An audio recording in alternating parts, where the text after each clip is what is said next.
देखते हैं concept of sonometer wire. Frequency of sonometer wire अपने को फाइंड करनी है। सबसे पहले अपने को पता होना चाहिए frequency is equal to v by lambda. ठीक है, अब समझेंगे सोनोमीटर वायर जो होता है जब उसको स्ट्रेच करके छोड़ देते हैं तो उसमें वेव प्रोड्यूस होती है। और वेव कौन सी होती है? Transverse stationary wave. Transverse stationary wave, क्योंकि ये रिजिड बॉडी होती है। ठीक है, अब उसके बाद अपन अलग सेक्शन में करेंगे। यहाँ मैं बात कर रहा हूँ केवल सोनोमीटर वायर की। तो सोनोमीटर वायर में रिजिड एंड्स पे ऑलवेज प्रोड्यूस होता है नोड। एंटी नोड कहाँ प्रोड्यूस होता है? जहां पर मैक्सिमम एम्पलीट्यूड होता है। ऑर्गन पाइप की अलग स्टोरी है। एंटी नोड होता है ओपन एंड्स पे और नोड होंगे सेंटर पे, मिड पॉइंट पे। ठीक है, अब बात को समझेंगे। Frequency is equal to v by lambda and lambda जो है 2L बाई एन से फाइंड की जाती है। ठीक है, where n is mode of vibration. Mode of vibration या नंबर ऑफ हार्मोनिक्स बोलते हैं इसे, नंबर ऑफ हार्मोनिक्स। ठीक है, सो यहां से फॉर्मूला डिराइव होता है, समझेंगे अच्छे से। V by 2L, V by 2L, 2V by 2L, 3V by 2L, 4V by 2L, 5V by 2L। n की वैल्यू क्या होती है? 1 2 3 इवन ऑड दोनों वैल्यू हो सकती है किसकी? n की। क्लियर है? n क्या है? Number of harmonics. Number of harmonics. जबकि अपन आगे पढ़ेंगे क्लोज ऑर्गन पाइप में क्या होता है? केवल ऑड हार्मोनिक्स प्रोड्यूस होते हैं। कॉन्सेप्ट को अच्छे समझिएगा। क्लोज पाइप में केवल ऑड हार्मोनिक्स प्रोड्यूस होते हैं। ओपन पाइप एंड स्ट्रिंग्स दोनों एक जैसे होते हैं। दोनों के कॉन्सेप्ट ऑलमोस्ट सेम है। डिफरेंसेस क्या है मैं आगे बात कर रहा हूं। सो जो पहली फ्रीक्वेंसी प्रोड्यूस होती है, पहली frequency, first sound, fundamental tone या फंडामेंटल नोट कहलाता है। नोट टोन न्यूमेरिकल्स में कभी भी आए, ये फ्रीक्वेंसी को रिप्रेजेंट करता है। फंडामेंटल मूल आवृत्ति बोलते हैं हिंदी मीडियम में। फर्स्ट हार्मोनिक फ्रीक्वेंसी भी इसे बोला जाता है। It is also known as first harmonic frequency. Short में आप लिख सकते हैं HF। एंड तीसरा इसका जो कंसेप्ट आता है टर्मिनोलॉजी, जीरो ओवरटोन्स। ओवरटोन्स और हार्मोनिक्स में क्या डिफरेंस है मैं बाद में बात करूंगा कुछ देर बाद। जीरो ओवरटोन फ्रीक्वेंसी, क्लियर है? हिंदी में बोलते हैं अधिस्वरक, शून्य अधिस्वरक। ठीक है, आगे बढ़ते हैं। अब वायर में जो वेव प्रोड्यूस होती है वो कौन सी होती है? सोनोमीटर। कौन सी होती है? Transverse wave. Transverse wave. So उसका फॉर्मूला होता है root over T by mu, where T is tension, where T is tension of the string या force, where mu mass per unit length, not only mass. Small m भी आप इसे लिख सकते हो, उसमें प्रॉब्लम नहीं है। मास को हम चेंज कर सकते हैं, volume into density upon L। Wire का volume pi r square L into density ले लिया रो अपॉन L। L निपट गए। ठीक है, so speed of sound wave, speed of transverse wave through wire, string, रस्सी, क्लियर है? Root over T upon pi r square, sorry rho, clear है? ये फॉर्मूला कॉन्सेप्ट समझ आ गया है, रटने की जरूरत नहीं है, समझने का प्रयास करेंगे। सो स्पीड ऑफ ट्रांसवर्स वेव कब यूज करना है इसको भाइयों? कब यूज करना है बोलो? वायर रस्सी के केस में, क्लियर है? वायर और रस्सी के केस में। ठीक है, लेकिन जब क्वेश्चन में बोले कि डेंसिटी कांस्टेंट है, मटेरियल की डेंसिटी कांस्टेंट है, या तो ऐसा बोलेगा कि 2 सोनोमीटर वायर सेम मटेरियल के बने हुए हैं, सेम मटेरियल, सेम, क्लियर है? Same material means same density, clear है? इसमें स्पीड ऑफ आर स्क्वायर है, बाहर ले जाओगे तो आर हो जाएगा, ठीक है। डेंसिटी तो क्लियर ही है, बात समझ आ रही है, ठीक है, क्लियर है, बात समझ आ गई। चलिए दूसरी खास बात एक और है, ये तो फॉर्मूला हो गया, अब आगे बढ़ते हैं। V by 2L first harmonic frequency अपने को मिली V बाई 2L, ठीक है। nth हार्मोनिक के लिए हम इसी फॉर्मूले को क्या लिख सकते हैं, n बाई 2L कर देंगे, n का मल्टीप्लाई कर देंगे, ठीक है। और अब मैं पुट कर रहा हूं T बाई म्यू। सो ये जनरल फॉर्मूला है फॉर nth हार्मोनिक, बात समझ आ रही है, फॉर nth हार्मोनिक, सभी को क्लियर है, हाँ जी। अब देखिए इसमें एक और कॉन्सेप्ट है, ध्यान से सुनना, डेंसिटी यदि सेम है तो लेंथ नहीं आएगी, स्पीड ऑफ साउंड लेंथ पे डिपेंड नहीं करेगा, यहां पर करेगा डिपेंड, ठीक है। इफ क्वेश्चन में न्यूमेरिकल में क्या बोलेगा कि टेंशन सेम है, क्या बोलेगा, टेंशन सेम है, ठीक है। तो इस सिचुएशन में क्या होगा, बोलो, फ्रीक्वेंसी इनवर्सली ऑफ लेंथ। बहुत यूनिक कॉन्सेप्ट है, इस पे क्वेश्चंस आपको बुक में मिलेंगे, ठीक है। आगे बढ़ते हैं। So frequency inversely proportional to length, clear है। अब यहां से अपन निकाल सकते हैं इसका परसेंट एरर निकाल सकते हैं या फ्रैक्शन निकाल सकते हैं, पावर का सामने इसी को हम लिख सकते हैं, ठीक है। पावर का सामने मल्टीप्लाई कर दीजिए तो ये रिलेशन बन जाएगा, ये कंसेप्ट एरर से आया है। और पावर का मल्टीप्लाई कब तक करते हैं, पूरे फिजिक्स में पावर का मल्टीप्लाई कहीं भी होता है रिलेशन में, जब परसेंट निकालना हो या फ्रैक्शन निकालना हो। सिंपल पेंडुलम में बता चुके हैं, सिंपल पेंडुलम का टाइम पीरियड 2 पाई, उस पर बहुत फेमस क्वेश्चन आता है L by g, T directly proportional to root L, time period है T, तो यहाँ पे क्या बनता है relation, delta T by T is equal to root, मतलब होता है रूट मीन्स पावर क्या है half, so 1/2 delta L by L।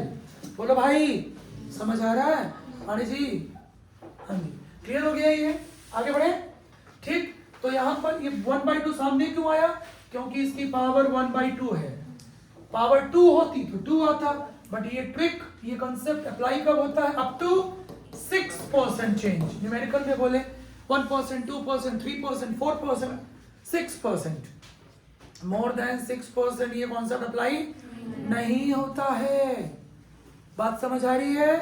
6 के बाद मत अप्लाई कर देना, 6 तक ही अप्लाई होता है, ठीक है। वैसे भी 6 स्पेशल चीज होती है, क्लियर है, समझ गए हैं, आगे बढ़े। ये हो गया इक्वेशन 1। तो ये रिलेशन किसके किसके बीच आ गया, बोलो, फ्रीक्वेंसी और लेंथ। अब इसमें इतना बस नहीं पूछेगा, नेगेटिव का मतलब क्या है, इनवर्सली, रजत जी नेगेटिव का मतलब इनवर्सली, फोकस यहाँ रखो, मैं फोकस तुम पे रखूंगा, नेगेटिव मतलब इनवर्सली, क्लियर है। अब क्वेश्चन इस पे आता है कि क्या वाइब्रेशन ऑफ स्ट्रिंग्स टेम्परेचर पे डिपेंड करता है। तो पहली बार कोई देखेगा, पहली बार कोई प्यार से देखेगा तो बोलेगा ना, क्योंकि कहीं भी फॉर्मूले में टेम्परेचर नहीं है। फ्रीक्वेंसी ऑफ वायर्स का फॉर्मूला जब कोई देखेगा तो कहीं भी उसको टेम्परेचर नहीं दिखेगा।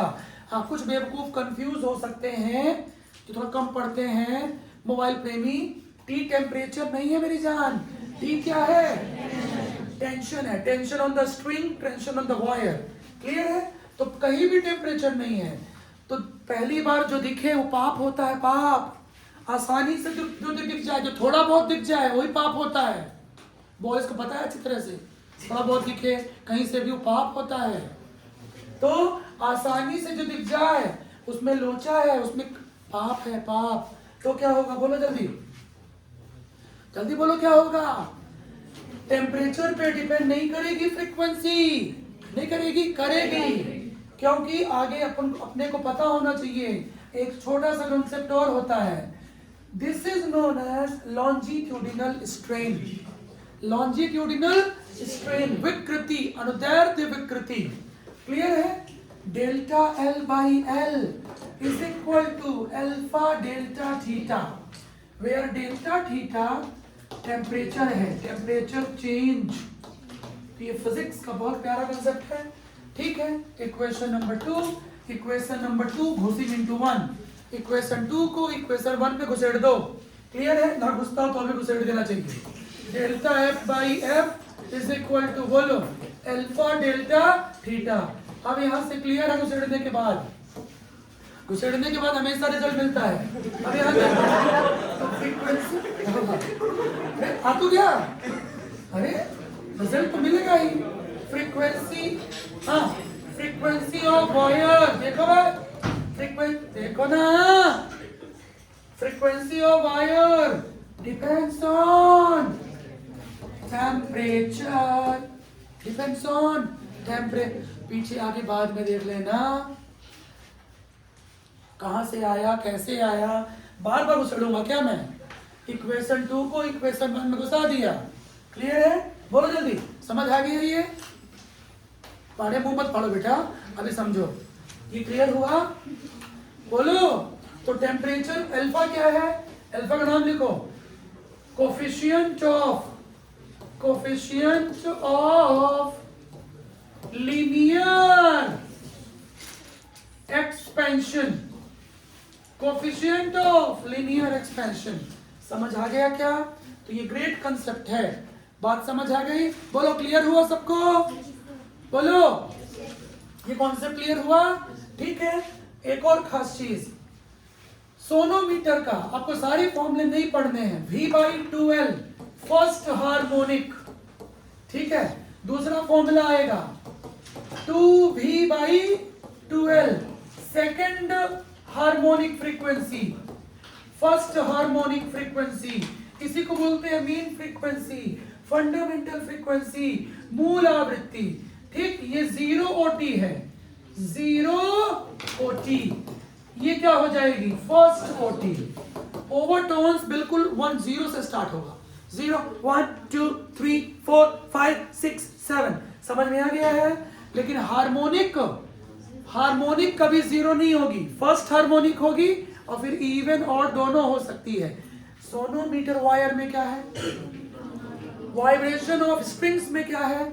इवन और दोनों आ रही है। अंधे हो क्या? यहाँ पर 1 है, किसी ने बोला हाँ अंधे हो, ठीक है।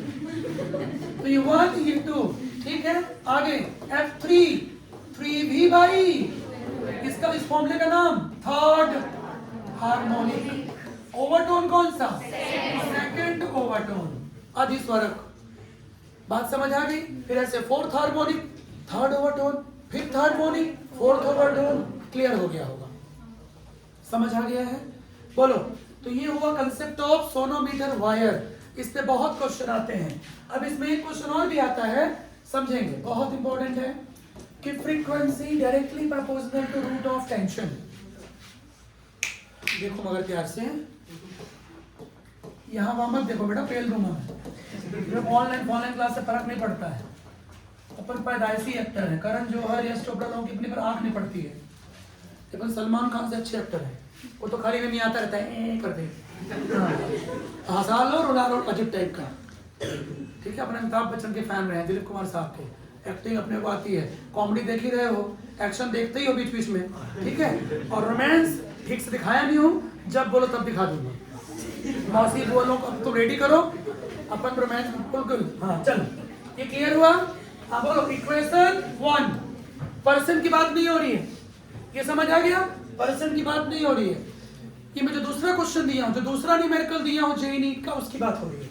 ये पहला हुआ। अब सुनो, ध्यान से देखो फॉर्मूले को। 1 a fundamental tone, fundamental frequency √T/μ, frequency directly proportional to root of tension, frequency inversely of length. तो एक और रिलेशन बनेगा, क्या? F inversely of L। अभी कुछ जुम्मा 2 मिनट हुआ है। अब मत पूछना, नेगेटिव नहीं लगाऊंगा ना मैं, नेगेटिव का मतलब इनवर्सली है। क्लियर है? इक्वेशन 2, बस इन दोनों को सॉल्व करो तो इस पे न्यूमेरिकल बनते हैं, जो मैं क्वेश्चन आप लोगों को दिया हुआ हूं। क्लियर है? कैसे क्वेश्चन आएंगे? ऐसे क्वेश्चन आएंगे कि टेंशन को, लेंथ को इंक्रीज कर दिया गया या टेंशन को इंक्रीज कर दिया गया, सुन रहे हो? तो फिर पहले फंडामेंटल फ्रीक्वेंसी कितनी थी 20 हर्ट्ज थी, बाद में 6 से इंक्रीज हो गई, फ्रीक्वेंसी इंक्रीज बाई 6 हर्ट्ज, नहीं समझे? तो फ्रीक्वेंसी क्या हो गई f+6, f+, क्वेश्चन में क्या बोल रहा है, परसेंट नहीं बोल रहा है, फ्रीक्वेंसी इंक्रीज हुई बाई 6 हर्ट्ज। तो f1 क्या लोगे, f1 क्या लोगे f, बट f2 क्या लोगे f+6, f+6, क्लियर है? तो ऐसे इक्वेशन बना के क्वेश्चन को सॉल्व कर लेना है, क्वेश्चन में करा ही रहा हूं, ठीक है? आगे कराएंगे क्वेश्चंस, ठीक है? चलिए, थैंक यू।